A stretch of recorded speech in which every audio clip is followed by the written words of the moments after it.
and I'm going to try to be diplomatic, but I'm not going to hold back. To answer the question directly, Molly and Max, Kyrie Irving should not be forced to engage with the media.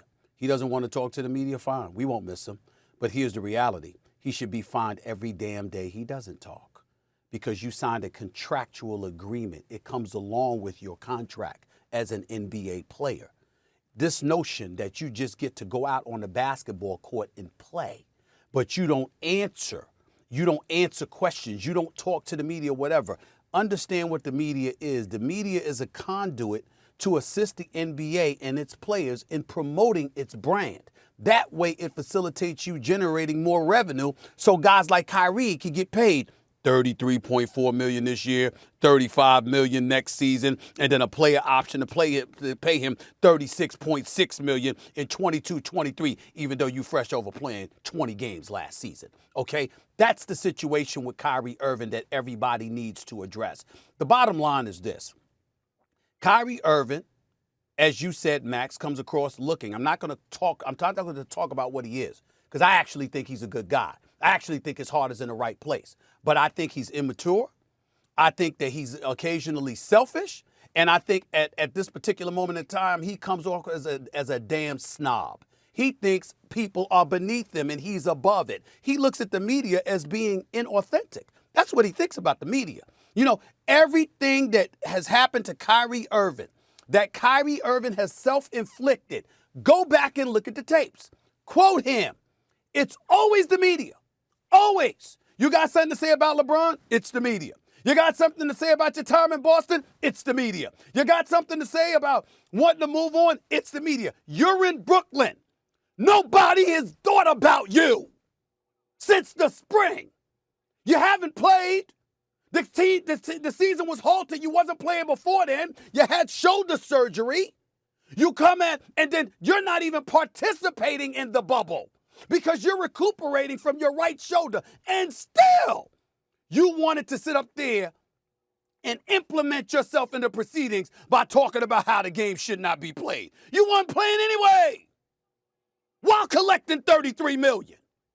But you had something to say. And then when people responded, it's the media. You go on Kevin Durant's podcast and literally state, which we'll get into later, but literally state that, you know what? I mean, you're the first guy that I looked at and I said, hey, I trust you to make the last shot.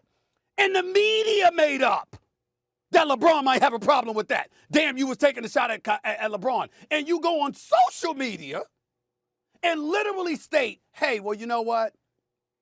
If I had something to say about him, I would say their name. Like, how dare us connect the dots and say 1 + 1 = 2? You won a championship with a brother in 2016. Far be it for us to come to the conclusion that, oh my God, you might have been talking about LeBron. Who else did you play with? Jason Tatum? Jaylen Brown? That's who you were talking about? Not LeBron, who you won a chip with? Who happens to be the greatest player in the world for the past decade? In Kyrie's world, it's always us. It's never him. No matter what he says, no matter who he says it to, no matter what. Hey, Max, you brought up, I tried to stop you from condemning him for talking about how the world was flat. The earth was flat. Okay?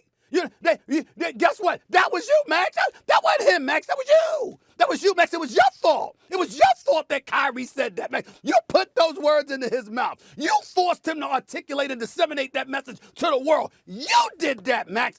It's never Kyrie until he sits back, takes a deep breath, pauses, and says, hey, you know what? As I reflect upon these things, I may have made a mistake here or there. You know, I got to be better than that. There's young kids watching as you reflect. But in the moment, one moment, after another moment, after another moment, after another moment, it's always somebody else. So my response in closing is this. Yeah. If he doesn't speak, fine. We won't miss him. Show up on the court at the Barclays Center. Devil's advocate. Put on the show. Put on the show that you can put on because he is a sensational showstopper player. But if he doesn't want to talk, fine. Yeah, Just one of my remind favorites him, to watch. if you're the NBA, of his contractual obligation and find his ass every day he doesn't talk, because that comes along with your contract. Other than that, it's none of our business. Thanks for watching ESPN on YouTube. For live streaming, sports, and premium content, subscribe to ESPN+.